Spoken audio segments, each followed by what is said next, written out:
একটা ভালো খবর দেবো, এবার থেকে রবিবারও এসি লোকাল ট্রেন চলবে এবং শিয়ালদা থেকে কৃষ্ণনগরে এই এসি লোকাল রবিবারেও চালানোর ভাবনা চিন্তা রয়েছে রেলের। বিস্তারিত জানাবেন আমার সহকর্মী সায়ন্ত সঙ্গে রয়েছেন। সায়ন্ত, দেখো, শিয়ালদা কৃষ্ণনগর রুটে এসি লোকালের ডিমান্ড অনেকটা বেড়েছে বলে মনে করছে শিয়ালদা ডিভিশন, এবং যে কারণে তারা সিদ্ধান্ত নিয়েছে শিয়ালদা থেকে কৃষ্ণনগরের মধ্যে এই রবিবারও এসি লোকাল চালানো হবে এবং সেটা পরীক্ষা নিরীক্ষাভাবে চালানো হবে এবং তাতে সাফল্য মিললে এটি স্থায়ী করে দেওয়া হয় বলে রেলের তরফে জানিয়ে দেওয়া হলো।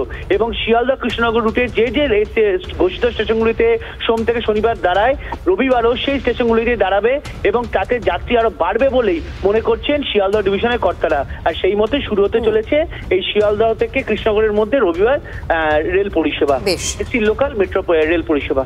ধন্যবাদ।